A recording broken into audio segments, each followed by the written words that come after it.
Welcome to the Acquisition Collective podcast. I am your host, Charlie Tanner. Thank you for tuning in. This is the place where we discuss all things around the M&A landscape. So if that sounds like it's up your street, then stay tuned and let's dive into this week's guest.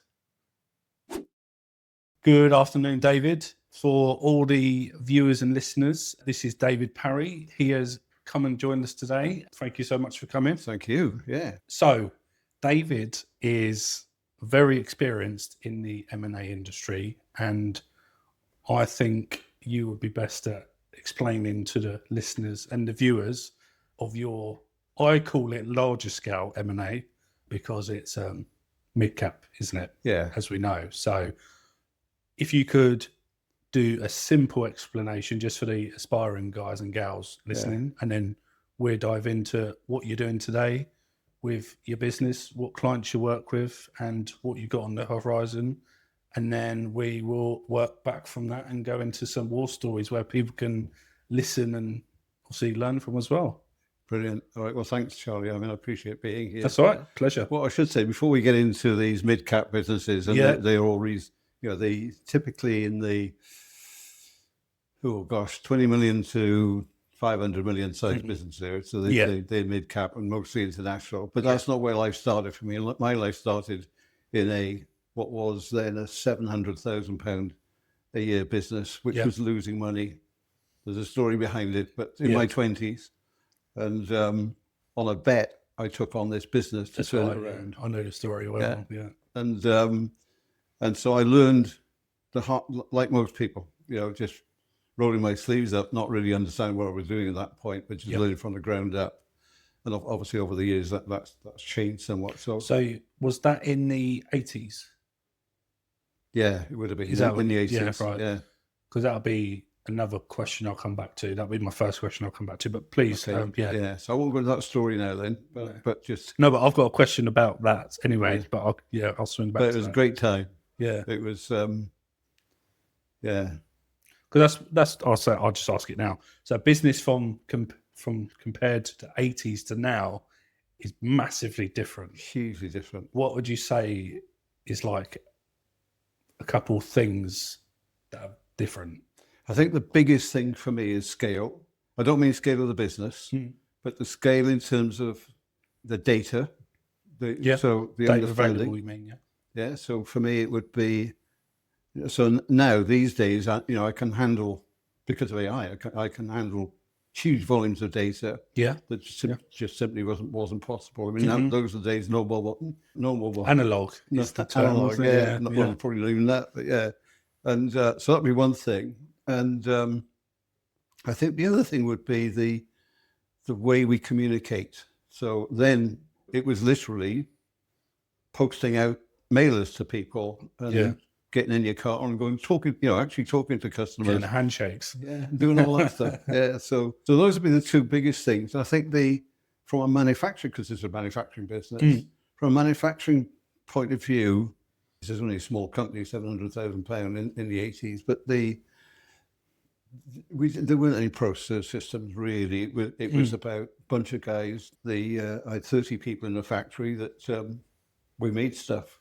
Yeah. And we made it we obviously refined it over time, over the of time. Course, But to begin with, it wasn't really very refined. It was a Heath Robinson getting in, make stuff. But it was great fun. Yeah. So those three things, I think, it's just the systems and health and safety. My goodness, when I look back and think of the things that we did in those days that would be shut down fast. Saying that about health and safety back then, obviously, because as you know, I come from a construction background. So the stats of health and safety from the 80s compared to the 2000s aren't that much different.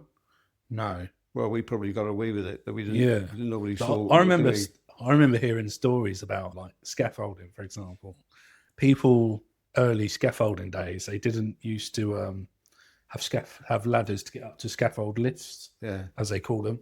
They used to walk to the end, and there used to be a big pile of sand. They used to all jump into the sand and climb up the side of the scaffolding. How?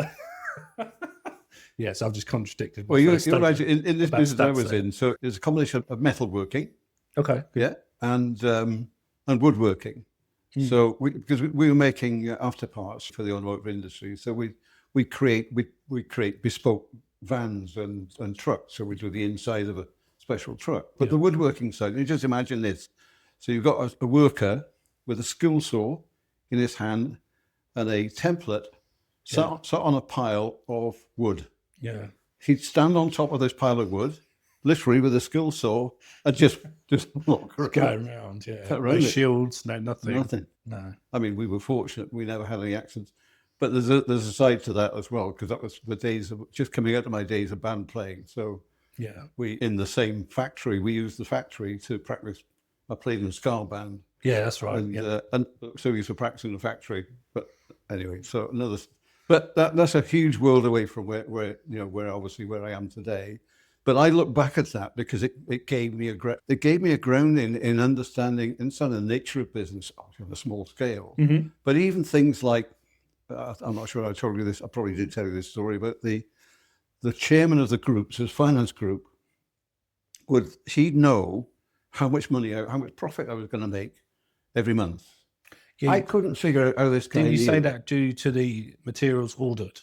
Yeah, well, it was nothing sophisticated. Yeah. So I went off and studied finance for a year because I couldn't figure out. I did the ACCA certified diploma in finance because I thought, I need to understand finance. It was a good thing, obviously. But some years later, I asked the guy, I said, how did you know? He said, because he would ask me every week how things going, what's gone on, how much would be sold. The answer was how many truckloads of stuff that we send out the door. Yeah. And he knew in his head, roughly. It's like pattern, what do they call it? It's just understanding patterns. Knew roughly what profit was in a truckload. That's it. And that was it, nothing more sophisticated than that. But sometimes, so some things we can be over complex in what we're doing. Yes. Sometimes there are more simple answers to, and if you bring that forward to today, the kind of businesses that I've been working with over the last 20 years, and what I'm doing now is obviously they're bigger, they're more sophisticated in their technology, in their SaaS business. I mean, SaaS business were unheard of in the 80s, and so it's more about the communication systems inside the business. If you're a multi-country business, and then your communications with the outside world and what you're actually selling. Yeah. So you're giving people access to some software or a combination of software. And then it's about, in my world anyway, it's about the relationships of people. So in the M&A world, I don't know what it's like at the smaller end of M&A, but certainly in the mid-cap world, the failure rate of an M&A is really high. It's like 50, 60%. Failure in the sense, not the business fails, but in the expectations of the investor to come away with what they expect to get. I've seen the stats now coming out in the last 18 months that the failure rate or the stats against initial, so that is the same for PE, for search funders, for independent buy and builders, for all acquisitions, because I think where everyone focuses so much on the funding, the leveraging, the searching, like no one seems to be.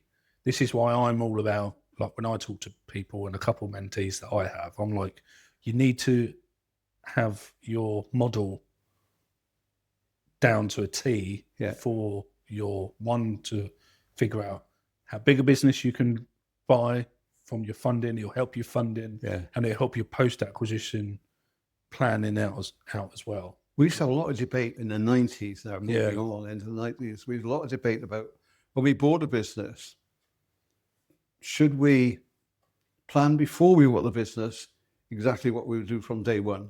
And or should we wait until we're in the business and then figure out in the first 3 months, or 6 months, or whatever it may be? And I think both. We never we never actually resolved that, because in some businesses, if you left it too long, you know what happens. When in an acquisition, post-acquisition, most businesses go into a dive. They go into a dive. All of them, they all do. People worried about their jobs. So am I going to be here any longer? What are the different rules of the game? All of those things that happen.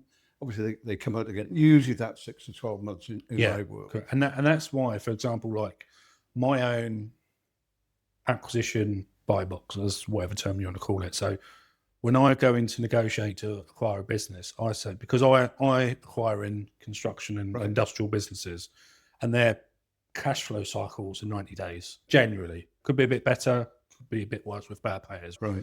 So I go in there and I ask for 6 months working capital to be left in that business. Right. I won't take less than 4 months, though.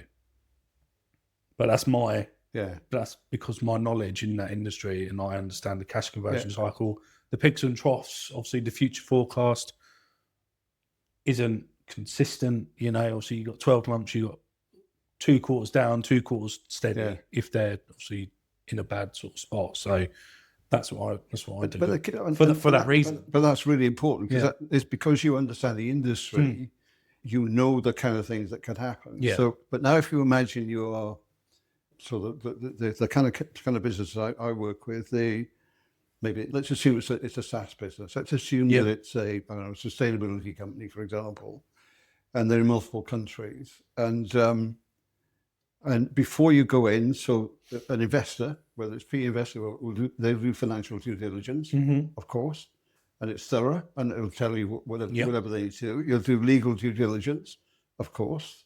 You might maybe do market analysis and all those kind of things.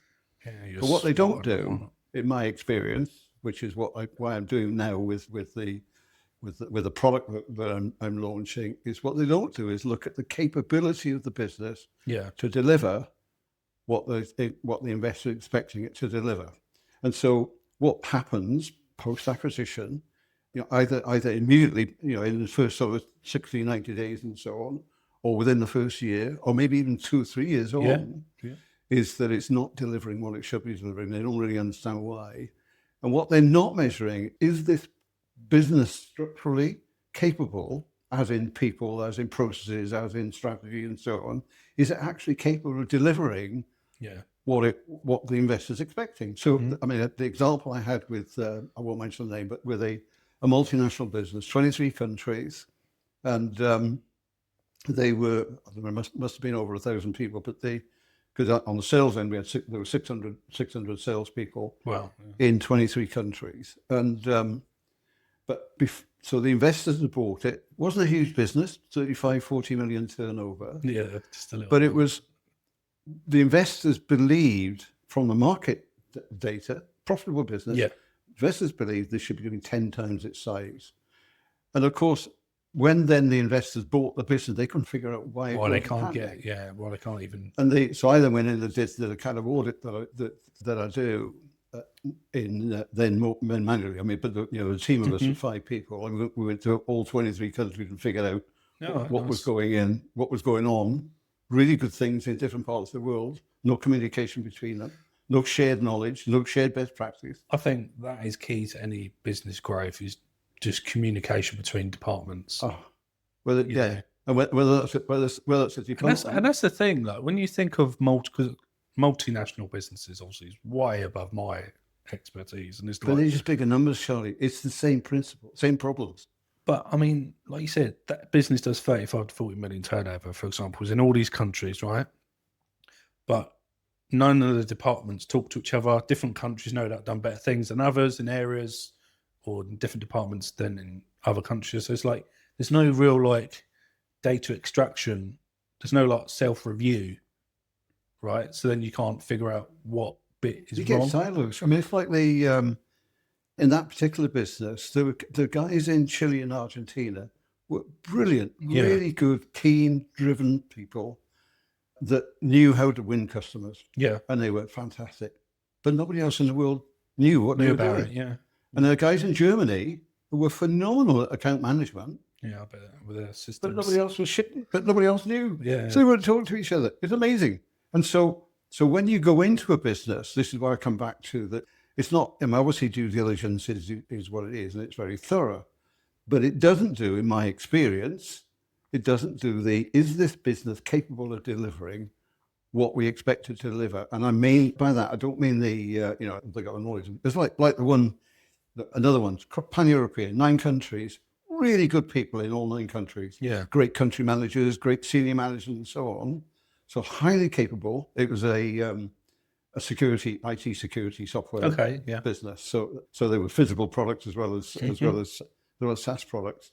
So nothing wrong with the people in the businesses, but they worked as 9 different silos. So they weren't getting so the issue, whether it's a department or multiple departments, I've got small clients now that where even in a small business, you know, £4 or £5 million business, they don't talk to each other. And I think it's a similar kind of logic. But the reverse, just to finish this story, the reverse, if you get that cohesion working, you get shared values, you get shared direction. Yeah. My goodness me, the outcomes are phenomenal, because then you get a team of people working properly together and become focused, and then they deliver amazing results. Yeah, because like my framework I've designed for some advisory clients, I've only done it a handful of times, so it's still evolving and still adapting. But the first thing I do is extract the ethos out of the business owner's head, and just obviously I fully understand that first. And then when I go into different departments within that business, I say, so what is this business? What do you know it to represent? What does it do? What does it stand for? 9 times out of 10, they can't all tell me that. Which is amazing. And that's the problem. No one's on the same page. So then that means that the cog doesn't, well, you know, like even when I've gone into a business before, and within the first quarter, we've done that, taken it out of the founder's head, created an ethos, created a structure, whatnot, and then we've implemented that into the whole business. So then you say, right, this is what we do, this is what you do as the business, this is the ethos, this is what we want to do, this is the people we serve, this is literally the 3 things we do. You do this section of this playbook. And then literally within a couple months, like everything is just like turning a leaf. Like, and that's just I see it as a simple fix. But it's not a simple fix. But a lot of businesses don't do that. Yeah, exactly. And even these days, I got it with one client now, they held an away day, which was brilliant. So they got all the people in the business for together, and they had a really, really good day. But of course, it's a virtual business, because there is no office. They're everybody working from home, and so you don't get like sitting in a room and actually chatting through things together. And that is so important. In this IT business, we had great fun, believe me. But we took a 63 million loss-making business to 125 million, 18% EBITDA in less than 2 years. Wow. 20 months there. Absolutely amazing. And it was because we brought these people together. So these were clever people anyway. Yeah. There were a lot of other stuff we did on the systems and processes, but believe it or not, mostly in Germany. But I did a lot of traveling, first of all, to get to know people. We had early days of video conferencing, which was not that clever, but nonetheless we had it. And then we decided we would have quarterly conferences. Yeah, I agree with that. Somewhere in Europe. Great fun, believe me. But somewhere in Europe, over a long weekend, we'd work on the Friday. We'd plan what we were going to do with the business as a group in the first place. We then had these meetings every quarter, which it became a competition with country managers who could put on the best thing. That's a good thing. So we'd work on the Friday. We'd not party, but we'd have fun over the weekend. It could be, in a Bedouin tent in the North African desert, or on a barge in Amsterdam, whatever we did. But when you work for a business, you got to think everyone works more than they spend more hours at work than they do at home on paper. So you got to think, if you don't create that environment for your employees, you don't create that good culture, that good fit. Like if you just go in and paying everyone minimum wage, making them a robot and making them unhappy, you're not going to create a good business. So you need to give back and create that good sense of environment for them. 2 and 2 make 7. Yeah. So in this one business, I shall never forget it. We'd come to the year end, so it was the last night of the last month of the year, and I was in France, and there were 50 people in this French office. So there's just 9 countries, but I'm in the French office, and I'll tell you what, Charlie, 10 o'clock at night, everybody in that business was there. We were all there, trying to push orders through. Yeah. Nobody asked them to. There was no, it was just because the cohesion that we created across this business was so strong that everybody cared Yeah. They wanted That's to what I mean. succeed. They all buy into the ethos, and the people who don't buy in, they soon segregate themselves and they end up getting off the bus and exactly. whatnot. So you got to be when you have a business, you got to be invested, in my opinion, to do that. And it's like some people might not get on at work and things like that. So you try to bring them in. Like a few occasions I've done this where you just go, right, we're going out for a beer, and you try and get them drunk, and then you try and get them to bond over a drink, or you try and get to bond over a day out activity, like you said. Like I do that in all my businesses. Like we go out like once every. But you got to mean it. It's got to be from here, Charlie. Yeah, of course. It can't be superficial. It's no. So I've seen it where companies have let's have a annual barbecue. And it doesn't work. I mean, I've got another it's just a tick sheet client that I worked with, and this guy Paul he was into his racing. So and he sold his business. Now he's doing racing. But nice. He and he's a really good guy, clever guy. He started his businesses from nothing, and but he'd have the whole company, and we would go on. We go go-kart racing, or we go whatever. But it was a genuine, engaged. You know, they were all young people anyway. Everybody's younger than me anyway. But you know, what I mean, it was a great. But he built such an atmosphere or bond again in his business, and it just escalated incredibly. Yeah, I think it's a hidden key. Like I know some business owners that are like, no, I don't want to do that. It'll cost me. It'll cost me $2,000. It's like cost you far more. But if you don't do it, you're going to cost yourself recruitment fees that you're just going to have to keep recurring. Just just love your team. If you don't love your team won't love you. And like, you can look. I mean, you look at some of the great leaders. So I worked with a guy called Kevin Gaskell, and Kevin was the ex-CEO of Porsche in the UK. And BMW. And Kevin, he's an amazing bloke. He's slightly younger than me. He's probably fitter than me, but but Kevin has a skill that no matter who you are, and these are big businesses, he runs, but no matter who you are, you're important. Yeah. And he'll encourage people to help others grow. So my attitude is always, let me help somebody else grow, because I don't need to grow myself. But, you know, I grow anyway. But if I can, but that approach is what makes businesses excel. One thought has just popped in my head that we've talked about the communications in business, both inside and outside. We talked about the making sure you understand what you're buying into before you buy it, or even if it's afterwards and it's not working, still need a way of figuring out. The other element of that, half of my businesses have been distribution businesses, so sales networks, partner business, and I've got many examples of where, well, like one first IT business after I left the conglomerate, first IT business was managed services within £500 million group, IBM, so 3% margins, but narrow margins. But they're the managed services in this business, and we grew this business from the managed services business from 11 million to 25 million, 60 million pound of forward order contracts in a fairly short period of time. Nice. Amazing business, but the way we did it was through a distribution network, and so I come across businesses, small and large, who think the easy route is, I'll just go and get somebody to resell my product. And they'll get a brand, they'll get a name. And so people will badge collect because, sure, I'll sell your product. Yeah.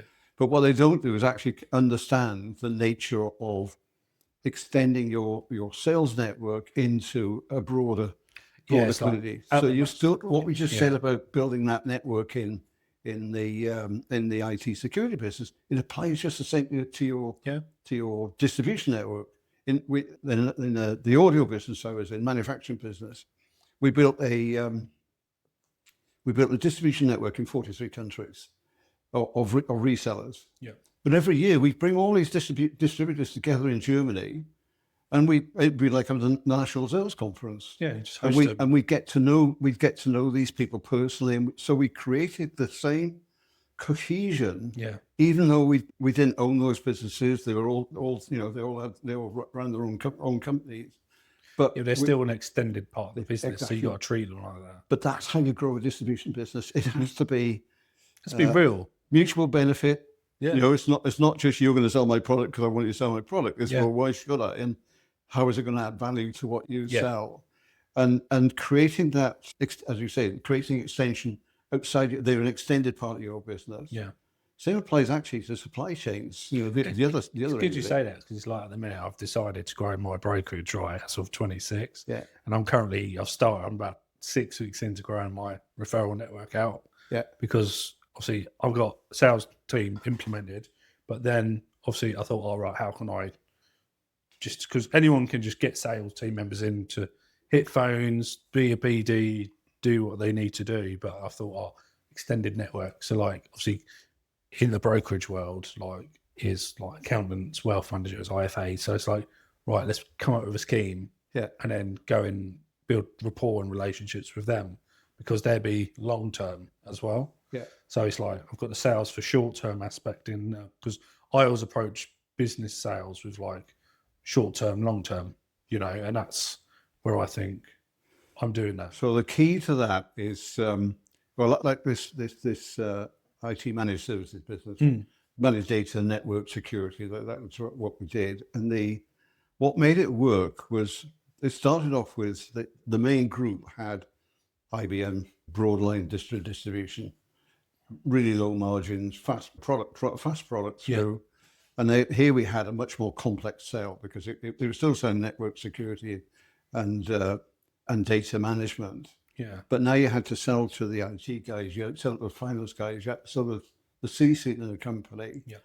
And the whole nature of selling was different. But what they'd been trying, when I got there, they flatlined basically, and that's why I was brought in.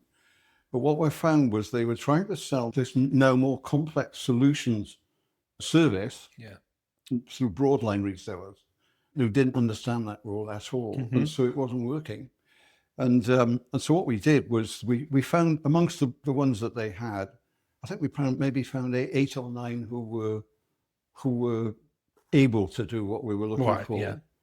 And then we searched and we found the kind of partners who were, most of them were actually smallish businesses, owner managed businesses, probably young but they were driven to perform. Right. Yeah. And we then worked with these companies in lots of ways, not just getting them to sell our product. We train them how to sell. I was going to say, these are the ones you trained. We train them how to sell. We train them how to run their businesses. So we brought in finance people to help them, where they needed it, to run their businesses. Just so they could go and focus on the sale and not worry about day-to-day admin. And we helped them grow their business. So we're adding value, not just, I mean, obviously they helped us grow from 11 million. They're getting a win-win, because they're getting trained and they're growing their business. Exactly. They're getting the kickback or the profit share, whichever way you want to term it, and then you're getting the uplift in it as well. But that's how you grow a distribution network. And whether it was that or, like the audio one in 43 countries, the logic was the same logic. We would work really hard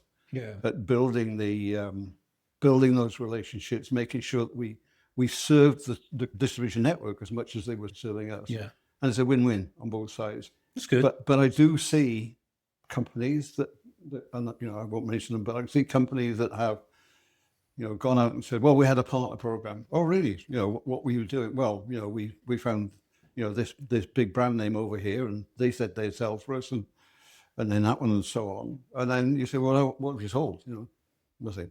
I don't know, yeah. And it's because they haven't thought, so they think it's easy. No, it's not. And it isn't. No. It's so if anybody is, even in small, if you're looking to go through partners, and think, my advice there would be to just really think very carefully, about who's going to benefit what you're selling, who will it benefit, what value will it add to, if I'm selling, I can't think of it now, but if I'm selling widgets A, and you're selling widgets B, if my widget A doesn't add any value to your sale, it's not about money. But if it doesn't make you a bigger hero for your customer, you're not going to bother. No, that's right. But if what I'm selling puts a wrapper around what you're selling, or adds a component to what you're selling, in a way that it means that you're now giving your customer greater value, then it begins to work. Yeah, that's why like my referral schemes mainly aimed at accountants, for example, because in that line of industry, in the brokerage industry, they're the gatekeepers, because most business owners refer to their external accountant for one, advice, and two, for advice. But what I've learned in that part of the industry is that majority of accountants aren't very collaborative because they don't want to lose their client. No. And they don't want to step outside their comfort zone.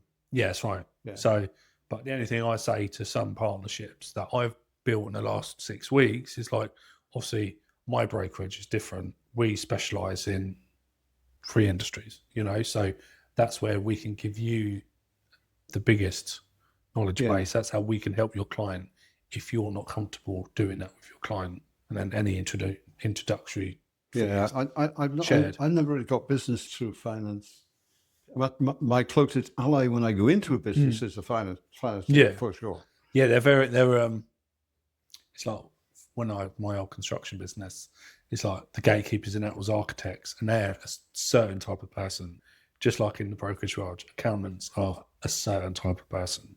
So you got so they just gatekeep it, which is it's a good and a bad thing, but it's just a part. I think it's just that sometimes it's outside their sphere of it's outside the comfort zone. It's not what they know. So I mean, in what I do now, I think they understand. They understand the logic of what I do. But it's finding that I come back to the whether it's companies that think they're going to sell in the future, and therefore they need to figure out. Well, this is your world where they how can they maximize the value of their business? What I do gives them a different perspective on that. That they wouldn't find through any kind of normal due diligence, or it's in the acquisition stage where you're actually doing due diligence, and so the gap in there where, like the example I gave you, where it's 4 months and 5 people doing in 23 countries, spending a lot of time and hours and money, doing analysis and audit and stuff, and that now. What took 4 months and 5 people, I could do in a week. Easily.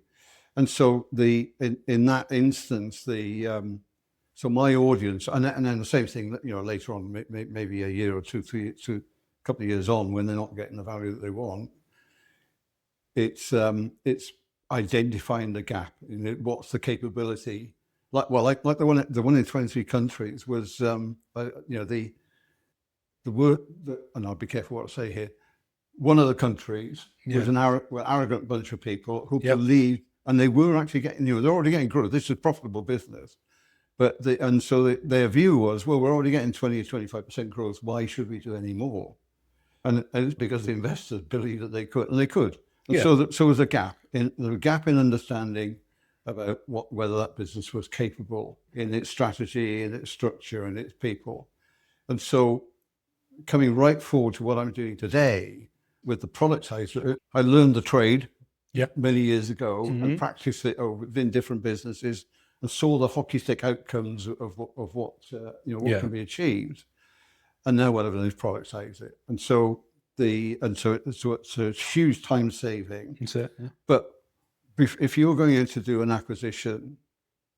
And you do your legal, you do your finance, you do your market. You listen to the business plans that the business is telling you, and but you're getting their perspective on a business that may or may not be successful. And so what I do is I take a view of, I'll take a view from the C-suite in the business, the sales marketing, so CRO end of the business, the operations people in the business. And if it's a multi-unit or divisions or country, the number which, take a view from those. So you get different, get these different perspectives. Your example earlier on, where you talk to the CEO and the CEO tells you what his strategy is. And then you go over here and you talk to the finance guy or you talk to the operations guy, and they have no idea, or they have a different perspective. And as a business grows, that gap is the risk.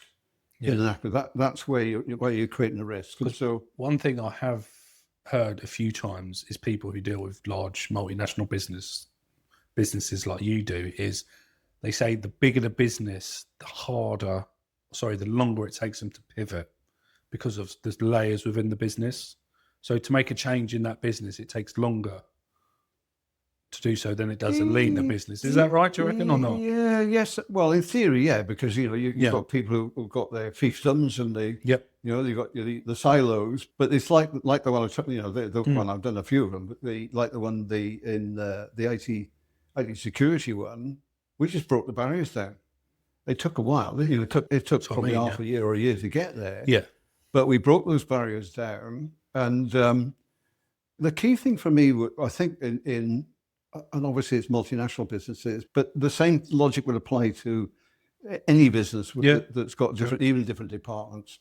So if you can get to a point, so I did coaching a couple of years ago, and we had a model in this coaching business where we take people through what we call a planning one day, but basically we'd look to identify what were the values that drove the people in that group. So we get the C-suite and the ops guys, and we get them all in a room together. They talk about where they wanted to go, but we would draw out what were the values, and there's ways of doing it, but you're drawing what were the values, and what, more importantly, were the common shared values between them. So you might have a different views from me in some things, but we'll find things in the middle between us that we can both agree to. Yeah. And so if you can get that shared set of values, ways of working together, what works, what doesn't work, then you begin to get focus in your people. And whether that's across 23 countries and 600 people, or whether it's in 10 people in one, it doesn't matter. The logic is still the same. Okay, it's good to know. So that's key in a way to, but because obviously you will get in big companies, when you talk about mega companies, that's all different. That's not my world, but certainly up to 500 million or up to 1,000 employees, I suppose, is my world. Then sure, you get these different layers, you get these different structures, you get your fiefdoms, but you can break through. You can break through those. Yeah, I suppose so. Yeah. In as we did with this one in 23 countries with the supply chain company, where we did get the guys in Chile and Argentina to connect with the guys in Germany. That's good. Then, so we did all of that. And it transformed the business clearly. Yeah. It's like I'll say it to any business owner. If you always need to self-reflect, self-review, set dates. In my businesses, I do it for every quarter to review each department as a department head. Yeah. And then to go through any adjustments or revalues you need to do, just so you can keep on top of it, or have like round tables within that business. Yeah. Just to keep it like. The other thing I'm just thinking about, Charlie, I learned this actually not through business, but through a church once. That this guy came to talk. I belonged to a big church in Cambridge, and this guy came to talk about how he'd gone to run one of these mega churches in America. Yeah, and he had this grand vision of what he wanted to do with this church, and they were I don't know what to call them, but the leaders the leaders in this church, and he says he stood up and grandstanded and said, "This is what I want, and here's and everybody nodding wisely and said, "Oh yeah." And he said a few weeks later, nothing, no changes. He said, "Oh, maybe I didn't communicate it properly." He said, so we went back and did it again. Yeah, did another and to cut a long story, so it didn't work. And so he then talked to them and said, "Well, I don't really understand why isn't this happening?" And they said, "Well, we're happy where we are." And so one of the things you've got to do if you want to bring about change, and I'm not the greatest expert in this area, but if you want to bring about change and want to learn, and he drew this rectangular box on the screen, and I thought it was brilliant. And he said, "There's people in the bottom left-hand corner, and you want them on the top right-hand corner over here." Yeah. And they're happy where they are. They know. I get paid every week, and I'm happy with my lot. Thank you very much. And so, what you need to do is to take people on a journey. Now, it's not the journey that's going to say, "I want to go on 10,000 miles up here." Yeah. It's what can I do to help you in what you're doing now? How can we stretch the margin? It's like the values, the exercise with the values things. So you don't try and you might just outline where you get everybody on in the direction we're going, But you don't start there. You start with where they are. Yeah, that's the key. That's the one thing I've noticed when I've gone into a few businesses. I've tried the whole go in and be a ball in a china shop and try and change everything within 2 months. People don't respond to that. You have to do it. You have to phase it in. You have to stagger it in. Yeah. You can't make too many changes, especially because I buy businesses that have been very, very rigid, very doing the same mundane things for at least a decade, if not 2, like my preference. So 9 times out of 10, they're not in the space I want them. I have a goal for where I want to get them. Yeah. But in reality, 75% of people don't really suit where I want to take the business. Yeah. There's a fine line when you take over a business. This is for anyone. Post-acquisition side is when you're making changes in different departments all at once, I would phase it in gradually and do it in, I agree with you. Do it in steps, because you do too much too soon. That can spread wildfire. The bad seeds in the business, unfortunately, can start banging their drums, and then it can create worse. You make some unhappy cultures, you know. And then before you know it, you got. And mostly it's because people are. It's like this trough we said after you've acquired a business, they go into this trough. Well, you got to think that the trough. So when you acquire a business, anyone who hasn't done it and is looking to do it, your suppliers, your customers, they see a change in business ownership, right? Yeah, so great point. So a lot of businesses don't realize, especially in my industry, like credit limits, like accounts can get slashed. Yeah, people can go on pro formas, which is where you got to pay up front for materials. Yeah, and if you got a material dependent business, and then your credit card account has been slashed, or you've gone on pro forma, all of a sudden your cash flow has been sucked right up, or you've got to plug that gap personally, or you've got to look at alternative I've got to tell you a funny story, Charlie. But it's not funny really, because it was painful for the business, but it was a fairly large business. Yeah. And there was me and a finance guy selling the business. But it was over £100 million business. We were selling the business, and eventually we found I won't even say what nationality this was. Because it'd be obvious, but we found the buyer for it, and the buyer was all over us like a rash. This was multinational European business. They're all over us like a rash. 30-odd people, crawling under everything, looking under every desk beforehand. And this was a complex delivery solutions. So so it's combination of SaaS, combination of product. You could have something the size of my phone worth £100,000, and so it's a lot of moving parts. Yeah. Anyways, but the buyer decided that once they were going to buy it, they'd done their due diligence, and everything would change from that day that they bought it. Computer systems, offices, even laptops and things are going to change in that first week. Yeah, everything.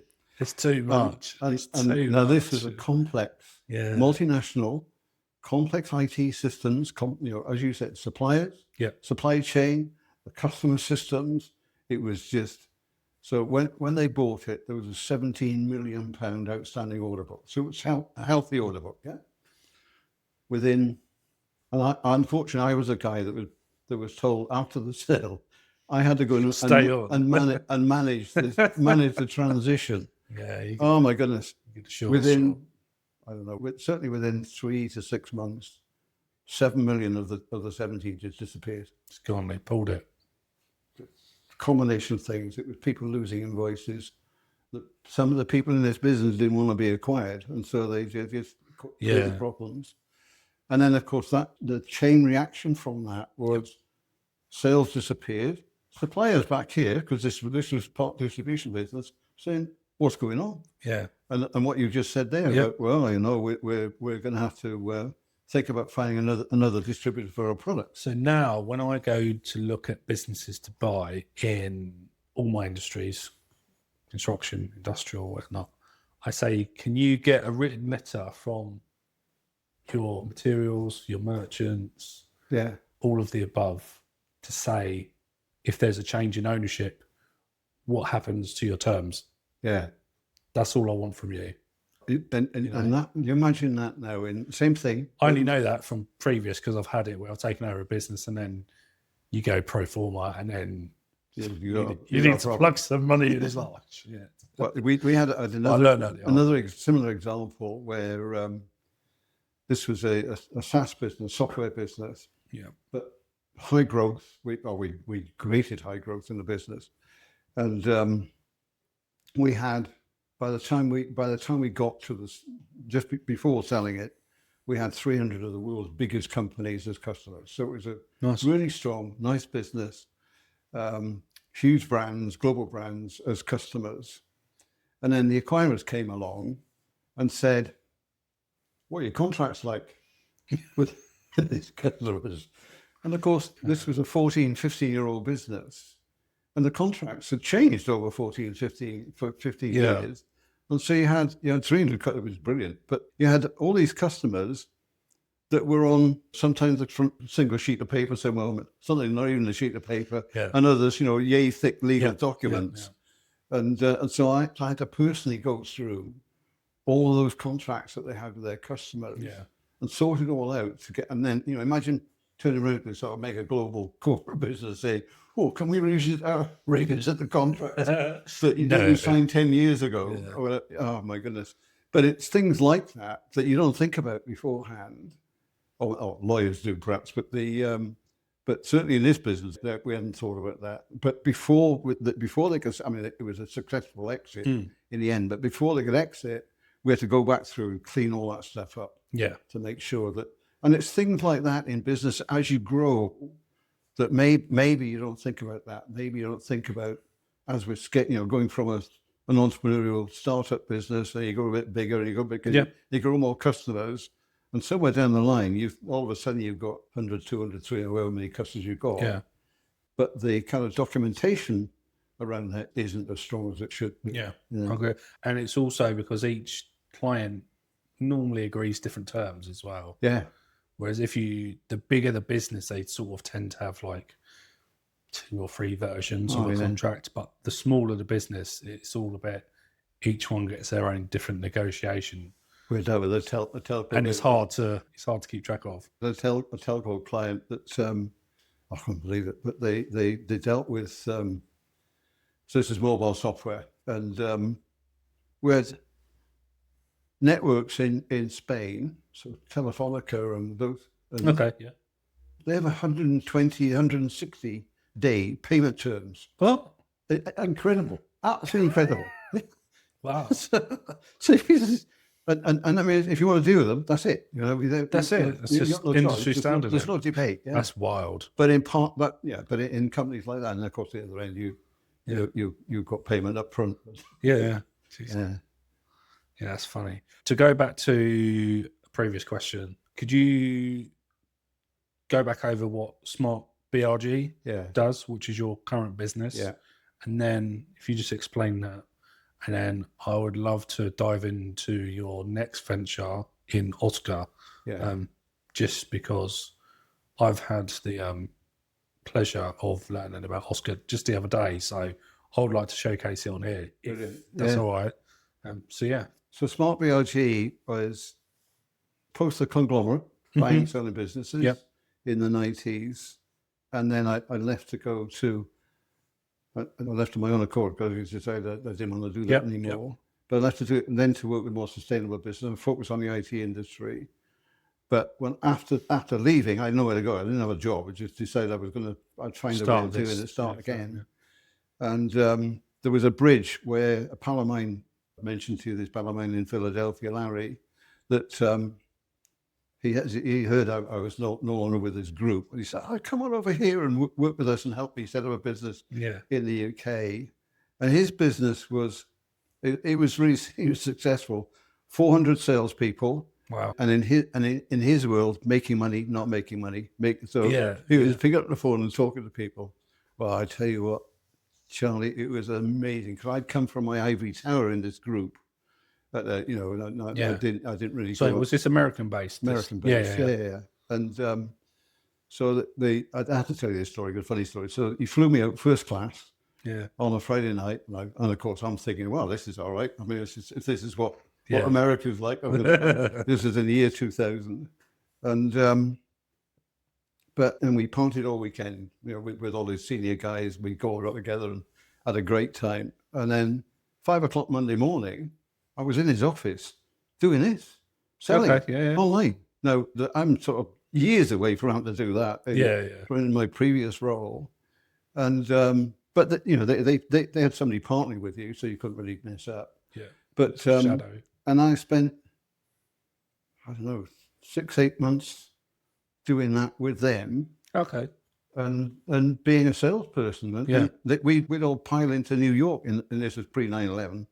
We piled into New York with a dozen or so sales guys for a day. We go really early in the morning. We'd have an appointment for the day, and we would pitch.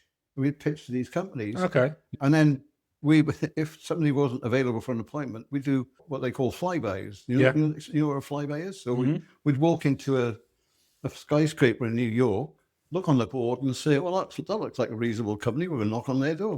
and literally we just walk in and try and pitch.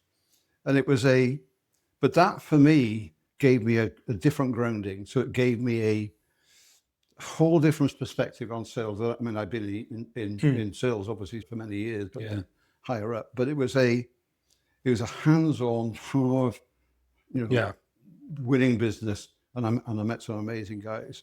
But then I took that back. I then set up a business for him in the UK, and which was successful.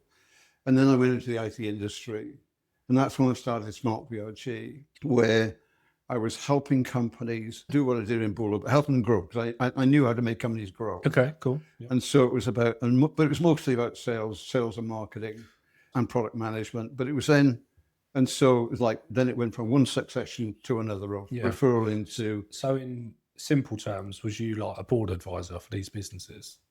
Oh, sleeves rolled up. Hands on, doing it, yeah. Okay, cool. That's just so the aspirers can understand. I wasn't just an advisor. Not at all. No, you diagnose it and then get it to where it needs to be on the right plan. Yeah. And then as time moved on, I then started working with bigger companies. Cool. And I was less hands-on, but I was then guiding other people to do it. So, so by about 2014, 2012. And now then, I don't like the term advisor, but I help people understand what they were, either pre-acquisition or post-acquisition, what the issues were, map out a roadmap for change, and then guide the people to help them bring about change. And it was really successful, just one after another. Yeah. And then there was the time in I can't remember, 2015 or 16. Where I worked with this company in 22 countries, and we did this really in-depth due diligence exercise. And at that time, the investors asked me, could I create a due diligence product for them to use? Because it was so successful, what we'd done. And Charlie, I tried, but I couldn't figure it out at all. I had Excel spreadsheets coming out my ears, and I didn't know. At the time, I just didn't understand how I could take something so complex, or what appeared to be complex. Yeah, it must have been very hard to present that in a formal way. I couldn't do it. I mean, I tried. Some years later, it bugged me that I couldn't do it, because I'm that kind of person. And but then somebody else introduced me to something called a capability maturity model. Okay. Which I don't really understand about the CMMI as it is known now, but it's used in the software industry, where that you're very specific in what steps there are. So at the bottom end, it's ad hoc. At the top end, it's continuous improvement, and there's different steps in between. And so I learned about the CMMI. I learned about what are the drivers, the key drivers that I'd seen that made a business perform or not. That led to the book, the 7 Pillars book. That's right. Which is is the sort of, it's the outcome of all of that. And then I started to create, not software, but I started trying to create automated versions of it over time. And it was, so I was now using this methodology. Yeah, it's like your own framework, isn't it? It's and it worked. but it was still me going into a business, me doing the due diligence, me asking, and so it wasn't scalable for me now as a business. Like it was like you said, it's your own framework to do your diagnostics and roadmaps. And it worked. It worked for the clients, but it wasn't doing for me what I needed it to do. As in it was helping my clients, but it wasn't helping me. As in, well, I'm not helping I was getting lots of clients, of course, and that. And so now what I've done, coming full stream forward to where we are today, the OSCA thing that you mentioned earlier on, the trigger for me was figuring out that what I'd been doing was going in depth into a business and looking down each of these 7 different in a business. So I'd do due diligence I'd look in depth at what the sales team were doing, what their capabilities were, and so on. And then the same thing with marketing, the same thing with operations, and so on, right across the business, which was time consuming and a kind of discovery process that you go through. But what I then realized was that coming back to this thing about if you're going to buy a business or do diligence on the business, you'll do your who am I to say how McKinsey do their due diligence or whoever that does it? I'm not. So they'll do an in-depth financial analysis, they'll do in-depth market analysis, they'll do an in-depth legal analysis and due diligence. What they won't do is figure out, is this business capable of delivering? Because I couldn't get over the fact that, when I look at these stats about performance of businesses, well, why is that happening? And it's actually why, like, I think, like I've said it to you many times, and I say it to anyone, like, people focus too much pre-acquisition for my liking, and I think people should be focusing on post-acquisition. Yeah, what's going to happen? Financial modelling, you need to look at forecasting, you need to look at your debt covered service ratios. And how people and your cash flow. You said, these department things you said earlier on about how are people actually, that CEO has got his strategy, but the ops guy over here has no idea. He's got a different view of life. So then I created this thing which I call OSCA, which is operational strategy and capability assessment of the business, and it looks across those 4 layers. So you've got your C-suite, you've got the CRO, marketing, sales suite, the guys, you've got your operations people, and you've got might be divisional heads, or it might be department heads, or it might be country managers. But so you're taking a view of the business from different perspectives. But I created the model that's got 102 questions in it. I don't ask you 102 questions, but it's got 102 questions, and for each question there's 5 capability maturity layers that are written into this core IP, so that when I'm asking, so I will ask you 20 questions, basically, and each of those people. But when you're asking, I'm not asking you to, the model doesn't say, what do you think, Charlie, on a scale of 1 to 10? Because your idea of 7 is quite different from my idea of 7. I don't do that. I say, Charlie, here's 5 scenarios. Which scenario do you think fits your current business, not you personally, your business? I ask the questions that are in a different way to those 4. So the way that you ask a CEO or a C-suite person, it's not your standard point score. It's different. No, absolutely not. It's not a score. Not at all. But the way that the questions are phrased, they are relevant to the ops guy, or they're relevant to the divisional guy, or relevant to the. But the maturity level parts of it, it's the same maturity level. So now what I'm doing is comparing like for like inside this machine. So you've got 4 layers or 4 groups across the business, 3 or 4 people in each group, or more, depending on the size of the business, times the 7 pillars, times the 5 layers in this machine. Good. So, I mean, I'm no longer, and the exciting bit, I am no longer doing that physically on an Excel spreadsheet, believe me, but I used to. And then what I do from that, gather that data, and then create a report, which we can share with people, create a report, which is, so it's a combination of the knowledge that's inside my book. So all of 7 pillars. All of that's, that's, but that data is entered into the software that I'm using, and case studies, and obviously the situation, the questions and the way people are answering it. Yeah.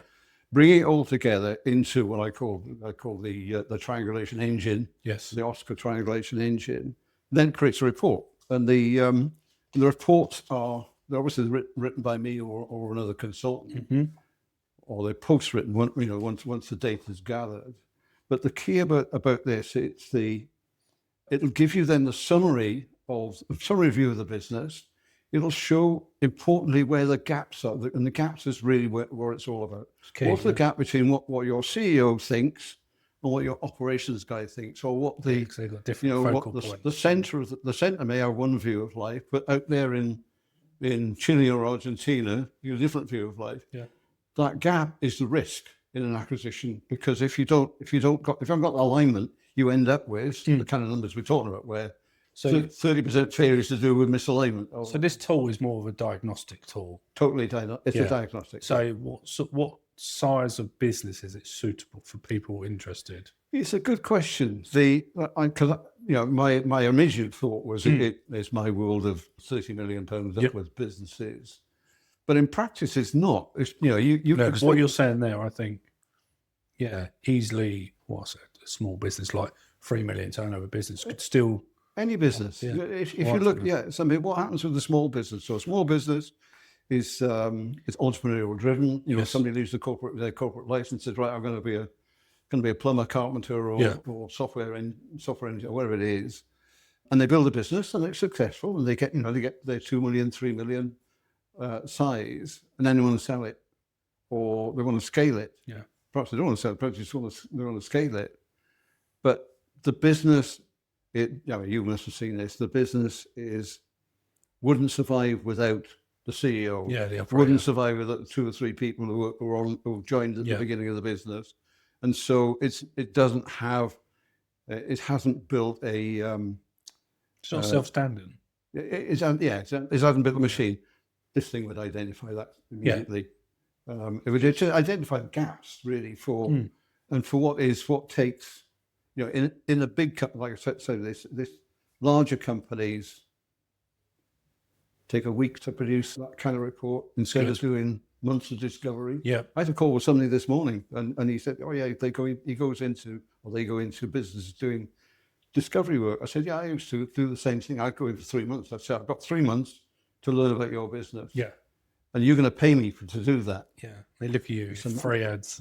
Well, and they'd pay me, but actually that's not the real. I mean, the time scale is a problem.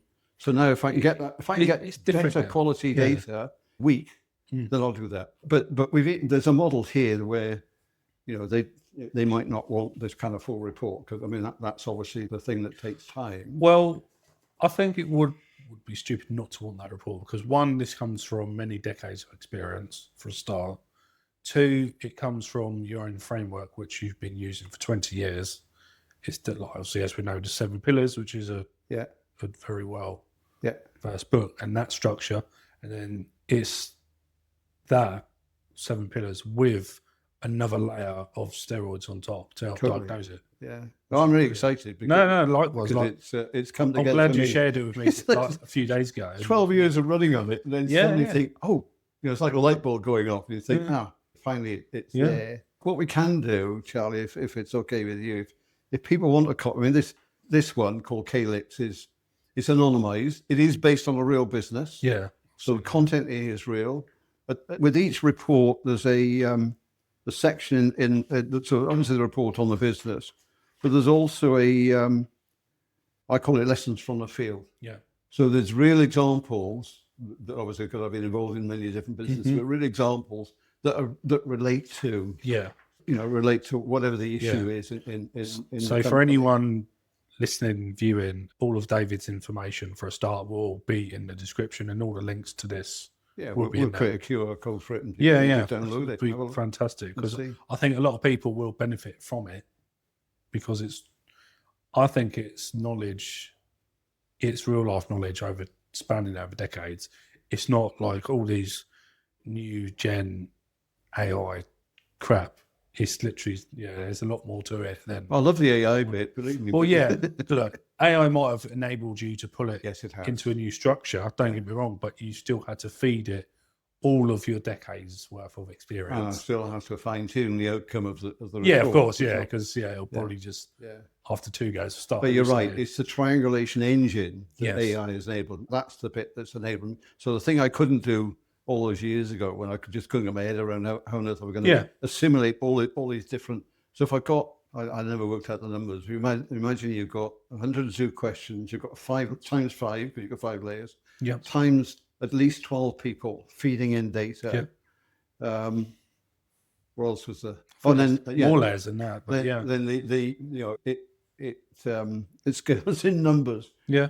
Previous I couldn't do it, but now I can because because technology enables me. That's the transformation. And that's the good thing about technology and AI. That all I say. Obviously, it's not here to take over, but it is here to make things possible. Yeah. And to put things and to create digital things like this. As long as you do it strategically. I mean, as long as it's fed the right information, I think. And like, I know, you can't beat something that's been like wanting to be built for like 20 years. Yeah. Like, I think. Well, I think it's brilliant. We talked about AI. We talked about AI before. With the what I see, everybody's desperate for AI. They all think it's the next thing that's going to transform their businesses, and so you end up with a smorgasbord of a bit of AI here, and like in one of the software companies I was in, the tech guys were way ahead of their time in what they were doing in product development, because machine learning and so on, that's also what these guys are doing. But elsewhere in the business, it just wasn't on the agenda. Still on paper. And so, but you get that now in business. So you get different parts of the business are dabbling in different AI tools, but there's no central strategy that says, so if you go into the company and say, well, how is AI going to help your business grow? Yeah. How is it going to help you find more customers? How is it going to help you improve your production? Your production capacity, how's it going to help your supply chain? What's the strategy around it? And how is that shared out across those different functions, from the C-suite to the ops guys to the sales end and to different groups? Yeah. That's where it falls apart. And so I think that with this, identifies, because it's built into the reporting, this identifies where those gaps are. And I think that's the bit that's missing in my experience, missing in the and whether it's, like I say, whether it's not always about selling it, not always about PE investors, but clearly there's a gap for them. Yeah. But it's also about, I've got my business, I've taken it so far, how do I make it go beyond where it is now? Yeah, and I think, and that's why I like clients that I help, because business owners that I help tend to be they turn over businesses anywhere from 500,000 up to 10 million, right? Because I say, I help you break the £1 million threshold, the 5 million threshold, and the 10 million threshold, right? I can go a bit higher, but them clients tend to get to FCA. But you're right, there are these ceilings, aren't there? There's different mindsets needed for different size businesses, and different mindsets, different skill sets. It's interesting because you get to the 10 million level, and then it's the 15, and then it's 30 million. Yeah. And it's 30 million, then you're up into the sort of 50, 75 and 100 million. Yeah. But there are these kind of layers. That's right. Yeah, I agree. In organisation. And people don't realise, I learned this firsthand, taking my first business. It was 2 million turnover, and like by year 4, if I stayed on for that financial year, I would have broken the £10 million. Right. I got to 6, 7 million within 18 months, and I thought, I want to go here. But to get from there to 10, it's very difficult because I didn't have that mindset or that skill set yet. I had to learn, and then I had to get a coach to help me. What I admire about you and what you've done, what I haven't done. Okay, I did it in my 20s with this business that I took over. But so my world is about helping other businesses see through the gaps, find the risks, and overcome them. Which is different from your world. It says, I've got a business, and you as that person that's grown. Yeah. So you've been there and done it and grown the business. And I think that's different. I think what's what make it's a bit like me going into America that time and walking around the streets of New York and knocking on doors and so on. You have to live it.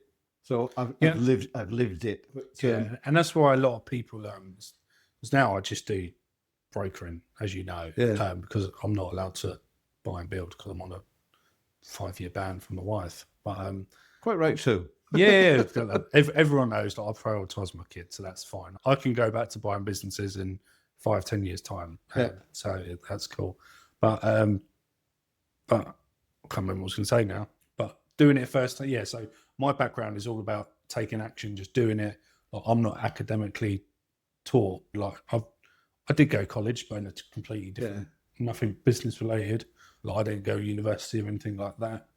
Me at the age of 19, I was a dropout and I relocated. Like by 25, I was doing property and project manager in construction, and then I luckily stumbled into my first acquisition. And then I just took it with two horns and learned as I went and applied it and just done it. Which you wouldn't have learned in university. No, that's right. Yeah. I mean, I did go to university several times, but that my education wasn't, or my learning wasn't through that. Sure, I did an ACCA certified diploma, so I understand about finance. Doesn't make me an accountant. No. Doesn't make me really know how to run a business at all. So it's the experience bit, it's the doing. I mean, like the young guy I spoke to this morning. It's the failures. That's my... Oh, gosh, yeah. So we don't talk about those. No, but me personally, me as a person, I can be told the right thing to do. So going back 10-ish years ago, even in my teens, you can give me the right advice. I might not listen to the advice. I might just ignore the advice, do the thing the wrong way, burn. But then I'll never do it again. Exactly. That's me. Right? Yeah. And me. Yeah. So like for my first two businesses, that was me as a business. Hey, don't get me wrong, Charlie. I mean, I tell you all the good stuff. But that's what I say to people who want to get into business. It's like, you got to be persistent. You got to get up, refresh every day. You got to keep going and going and going because it compounds over time. And don't be frightened to ask a question. Don't let your ego, your pride get in the way. Don't be shy to ask people. I've never been shy to ask a question. I've never been shy to ask people many decades in front of me questions because they've been there, they've done it. Yeah. It's free information. It's like, I wish I had my mindset in my 20s because I would have so much more. But in hindsight, I've still got the rest of my life. I'll be fine. But that's what made you what you are today. Yeah, it's exactly that. Yeah, I mean, we all talk about the successes we've had. We tend to skate over the failures. I've had failures. I mean, I remember once in one group the group were buying, and I was responsible for buying another business because they had the same kind of customers as us. Yeah. So so same kind of customers, and but different products. So manufacturing. Yeah. But same kind of clients on the other end, but they were higher end products than ours. Okay. So we were kind of your littles in what we were producing, and these guys were up in your marks, your NS's levels and so on. And of course, there's me thinking in my younger days, but in my 30s, thinking, well, this is great. So I think they had 50 or 60 salespeople, and I was going to integrate them with my existing sales teams. Difficult. Yeah. And I was going to lose a lot of sales guys along the way because we didn't need so many, and it was of course it was so simple, wasn't it? I would just everything simple is very wise. The sales guys, these sales guys could sell both products. Yeah, absolute failure because what I didn't realize, they might be the same companies, but the whole proposition was different. Well, it's a bit like the IT thing where managed services, in theory, sales guys, the same kind of customers, but the proposition is totally different from selling high volume IBM storage, and it failed. I mean, it failed. I mean, we recovered it, but it failed. It didn't work. Another one with a mobile or telco business I was in that didn't work. because the again, it was a business where the technology was really clever. So the guys, the tech guys are clever up to a point. And when I was building this thing on behalf of the owners, I thought it'd be straightforward to sell to all the major networks in America and everywhere else. Really you must say, obviously, you've overseen businesses in many different countries. So, how would you differentiate the UK market to American market to start with? Oh, totally different. Yeah, but what's the main totally different? I think what's the first few things that come to mind that's different? The Americans from the US consumer to UK. So with your sales, more structured in the States. So more structured. Excuse me. Straight down the line. This is it's like a good example. I think is when I went to work for Larry, we would map out a pitch. Yeah. No computers. No, so on a whiteboard, we'd map out the pitch as sales guys, and we'd learn it off by heart. Yeah. And we'd deliver that pitch into our clients. So it was really direct. Yeah. We, I used to joke about sales guys in the UK they ended up picking up a phone and giving up after the first 3 calls. The Americans don't give up; they keep on. They're not allowed. Yeah.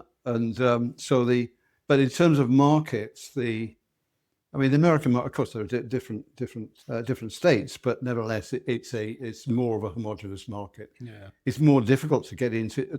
Selling in the American market will always take 10 times longer than you think it is. Than you think it's going to take. It just does. To get them to get their trust, to get what I've been told about the American market, because obviously everyone always compares us to America, and obviously everyone's open to buying more and very open to buying over the phone more, hence why what you've just said about salesmen is very difficult to get in there, because probably a lot of people do it, and a lot of people to become good at it have to earn their stripes and just relentlessly sell. But UK is not a hard sell environment. No, it's very. There's a great resistance here. It's very. I'd class it as old fashioned. It's very like no one, like in England, for example, no one likes to tell you like traditionally how much they earn, how much money they make. Yeah. It's all very. This is me. I'm very private. And that's it's like you got to warm people up a lot. Yeah, it's like when Larry and I did these podcasts, and I was embarrassed because of the things he was saying about me on this podcast. But for him, it was the that's what you do. You tell people, you tell them all. Yeah, like Americans, for example. Right, this is completely different, but it's like you get the people online, like asking entrepreneurs on the street. Yeah, and they go up to them, run up to them, and go, "Hi, you're this entrepreneur. I've recognised you. How much did you make last year?" And the Americans would just say, $68 million. Yeah. And the UK guys would go, "Oh, no," and then they just walk off because they don't want to. So I think the difference is, the one thing to be clear, I think if you're selling in America, it's wrong to say it's one market because they're different states, but the approach is the same no matter where you're selling. Yeah. And it takes time for them to trust you, like in any market, but it takes time. Right. Okay. Once they do and you've built up a momentum, then you're away. But it can take a lot longer and a lot more investment than people think it's going to take. Okay. In my experience. No, it's not. But that's just from hearsay, my knowledge of the US. So my experience has been that it takes longer. It takes far more. You need deep pockets to get in there in the first place. If you're coming out completely blind, say, right, let's go and sell into America, then obviously you've got to do your market due diligence and all of those things. But you need to, I guess like most markets, you need to understand the market really well. But then accept that it's going to take time. And I come across companies that have gone in and maybe 2 or 3 years on, they're not getting the kind of, because they expect a huge market, 6 million 10 people. sales guys, they get X amount. And then they drop it.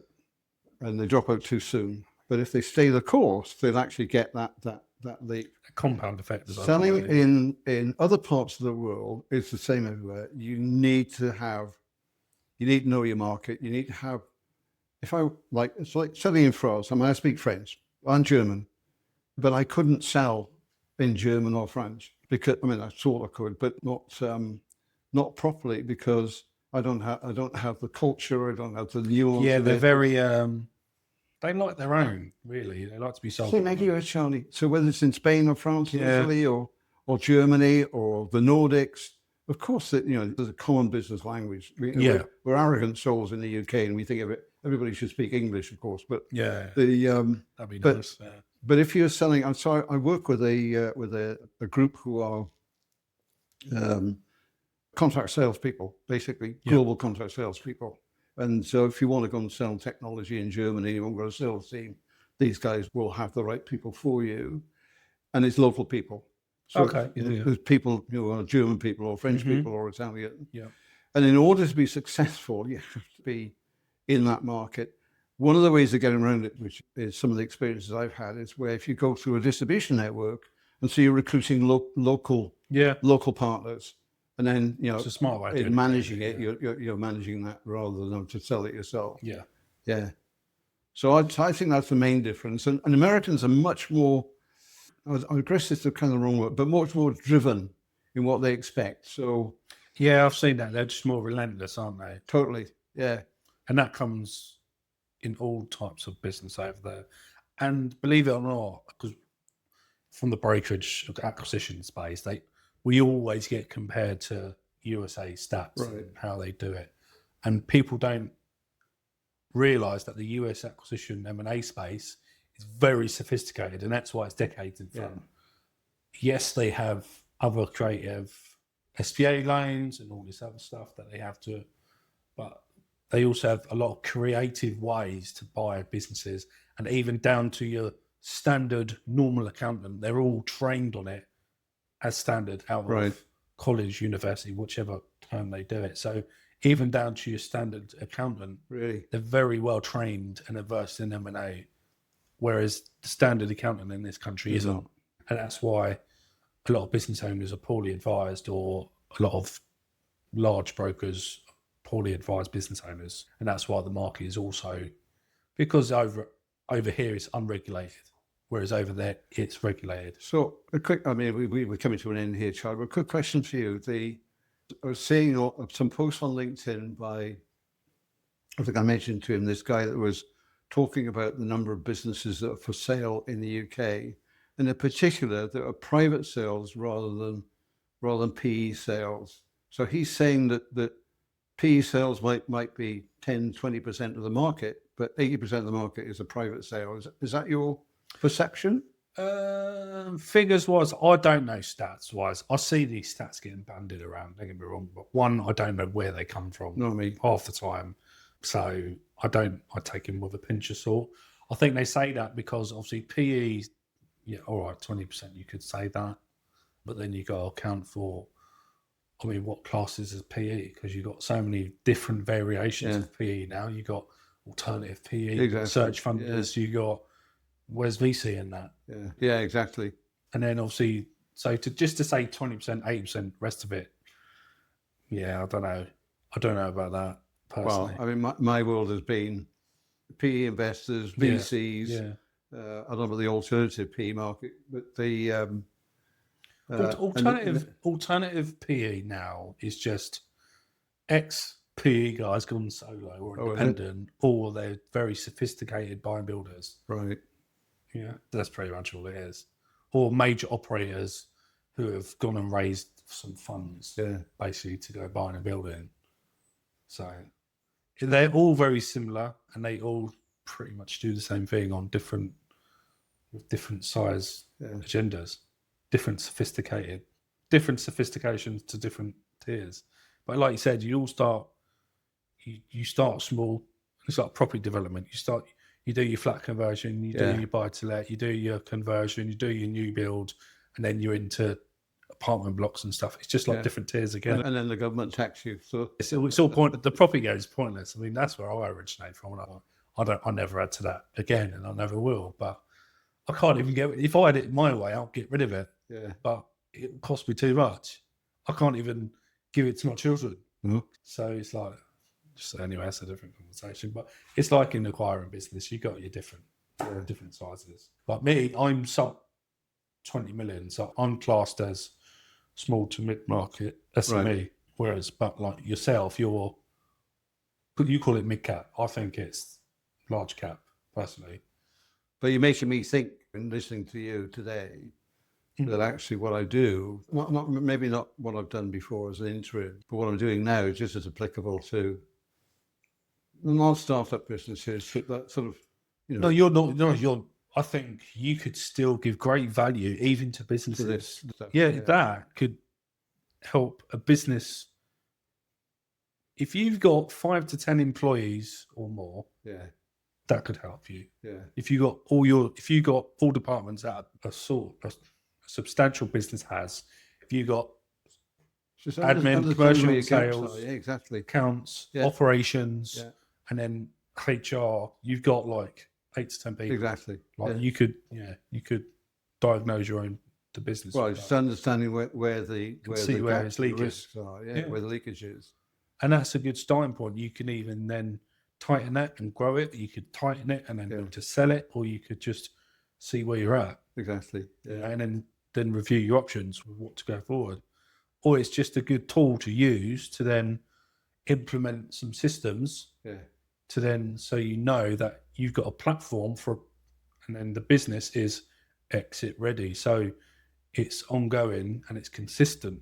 Yeah. Because like I say to businesses, owners who come to me, you want to sell, if you're not exit ready, like anyone can sell their business in any state, don't get me wrong, because anyone will buy a business but if you want to maximize the sale, you've got to have your leakage minimized or understood and have 3 years of consistent accounts. Yeah.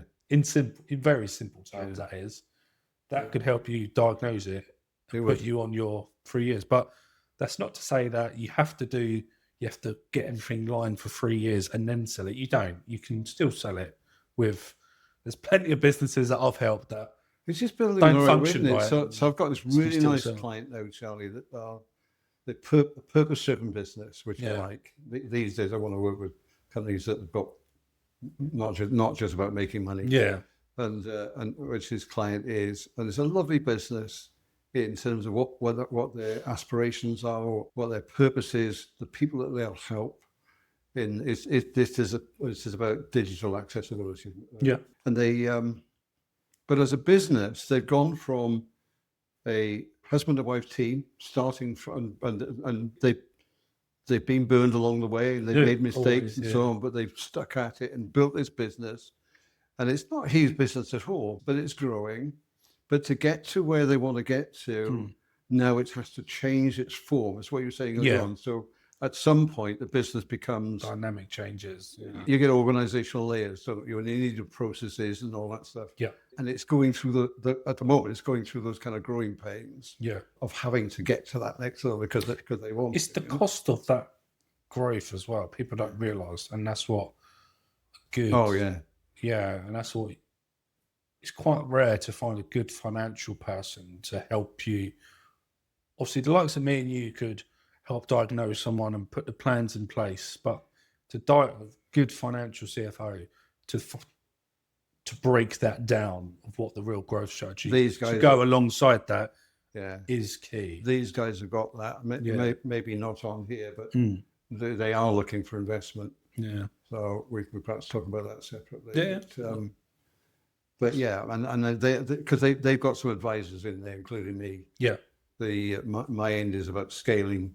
I've just written the 5-year plan for them. Nice. They're looking for investment, additional investment to exactly as you say, to fund that growth.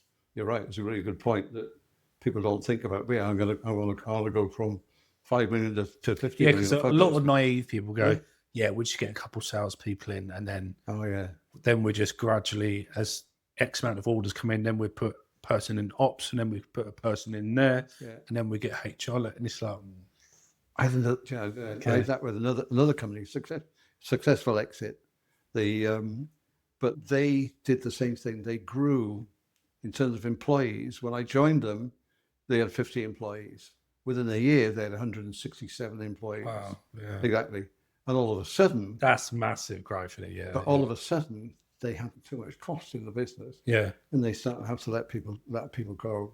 And that's when as a business, they were going to just look for more funding, and then they end up selling it, Yeah. And, but yeah, there's a cost. There's a cost to growth. Yeah, it's all about understanding your customer capability to serve your customer capability. So there's a certain ratio you can figure out what you need as a structure in a business to serve X amount of client, which will then bring you an X amount of business. Right. If you have that calculation, or if you can get there within obviously your advisors and your business, like as a business owner, then you can figure out how to I suppose go step by step. But it's still when you look at it on paper, it looks very easy. But in reality, always takes extra time, because you're going to make a wrong hire somewhere. You're going to do it somewhere. Yeah, I guess like in my head within sales, I have a ratio of what I know what a sales guy can achieve. Yeah, depending on what they're selling. And I also know that there's a time lag between the time you recruit and when they're fully firing. Absolutely. But often in the companies, though, they don't think that through. No, they don't think about it realistically. They just think, right, we're going to hire this person in, so he'll put on X amount. What do you mean we have to train them? There's an embedding process. Yeah. It's like this year, like my brokerage, I've put 2 salespeople in, and I've already released them. Yeah. One went AWOL after a month, and one I literally released yesterday, because he was a telesales guy, but he wasn't doing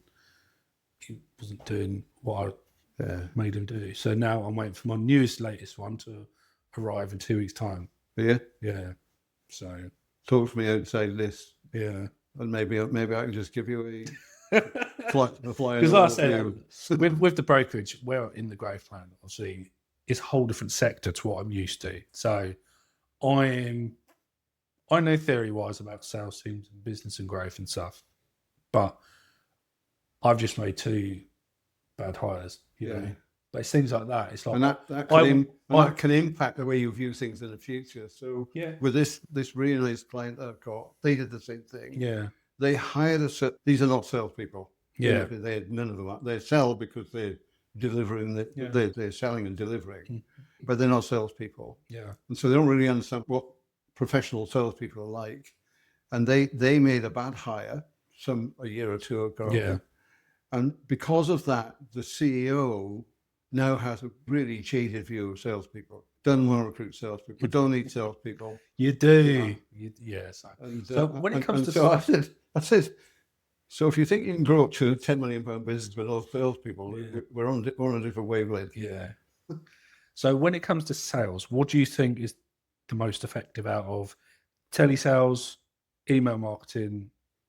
Well, you can say social media these days now. I'd say a combination of all of them. So if you think about the logic of finding a customer, it depends what kind of customer you're talking about here. But the logic is, so in Touchpoints. So in this business, who's my audience in the first place?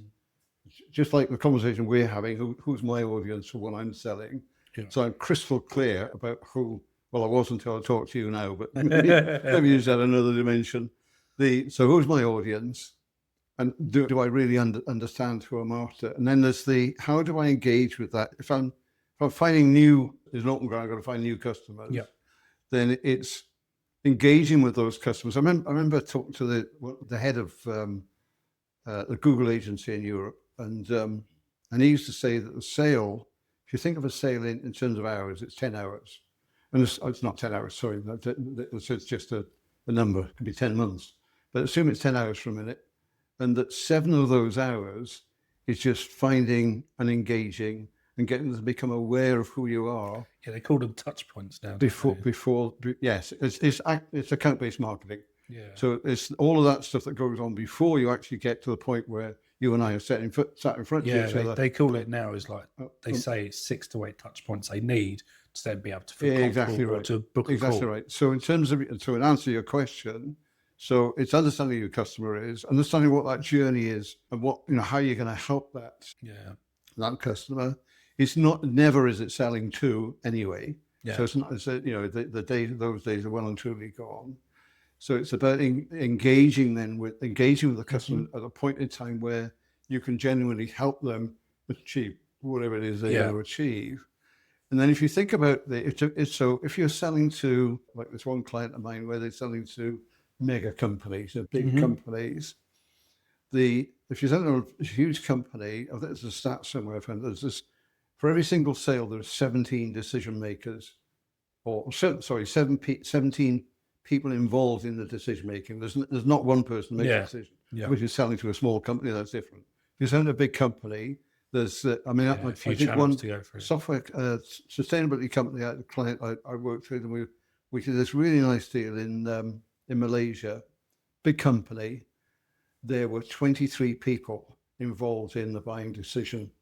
I mean, it was a big deal, but there were 23 people involved.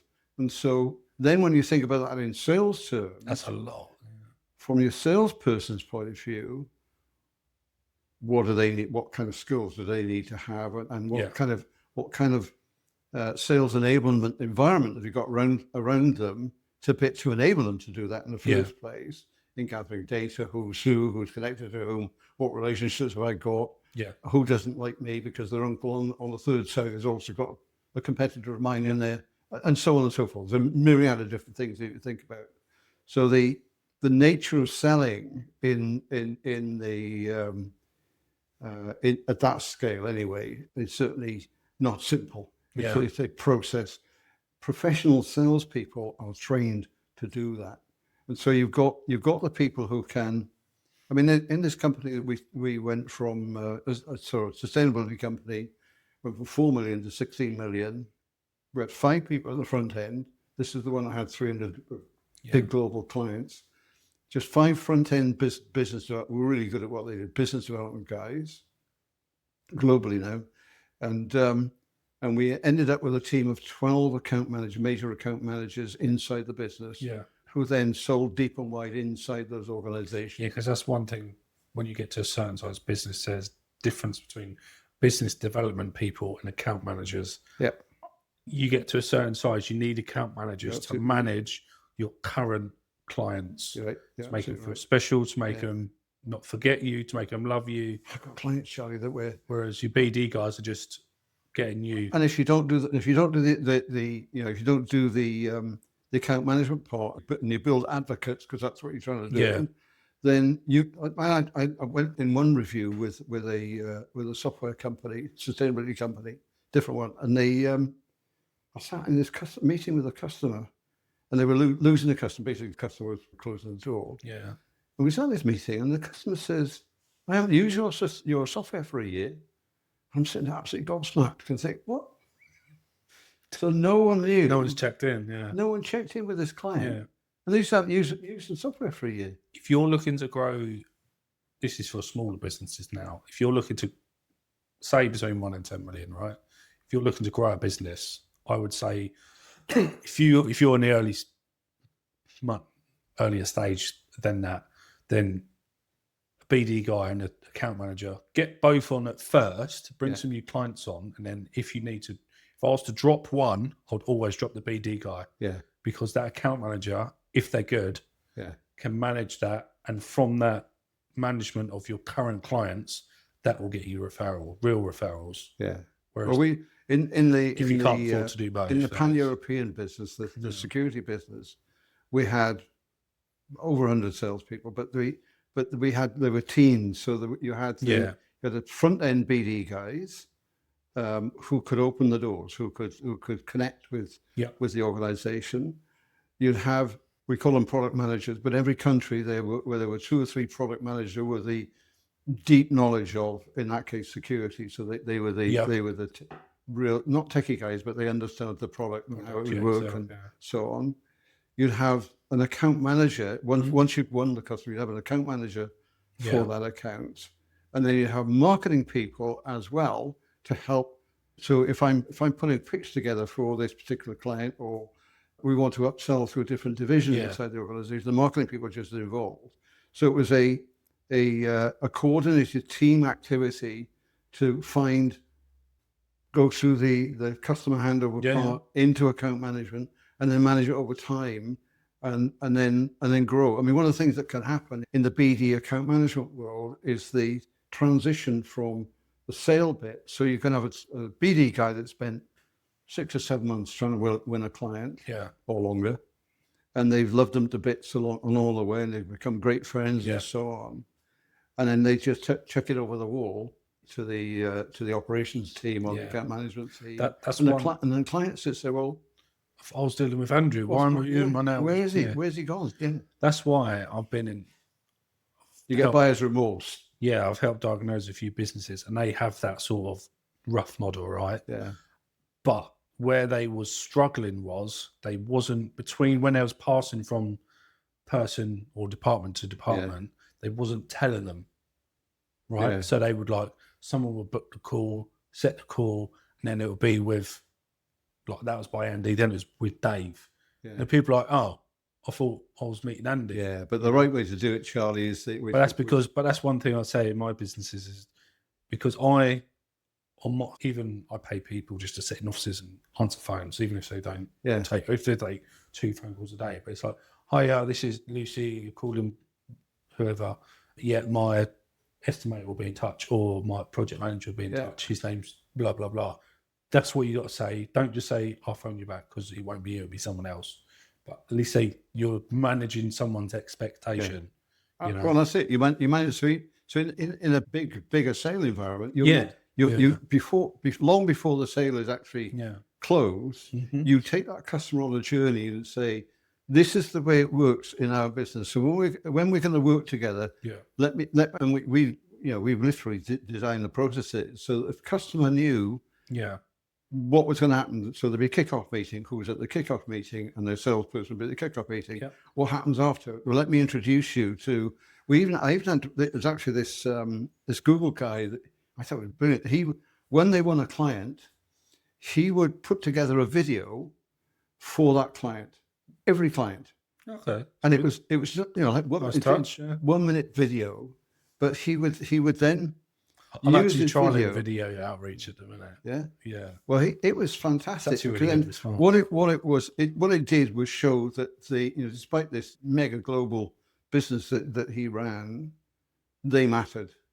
Yeah. And the people in the business. And in the video, he would introduce the team, not necessarily the people who are going to deal with themselves. Yeah. But he'd say, this is Fred over here, or this is Jane over there, and this, they're going to do this bit for you. It's building rapport, isn't it? Absolutely. I thought it was a really nice touch. Yeah. But it's just to keep that, because the buyer's remorse thing is real. Yeah, whether you like it or not. You might not lose that particular piece of business, but you can lose a client just because you screwed up the I remember years ago when I was a project manager for Tier 1 house builders and used recruitment agencies to get you temporary like labourers and forklift drivers and things like that. I would only use certain ones because I liked the person who come round once a month. Yeah. I know all about buyers. Human nature. Yeah, that's it. Yeah.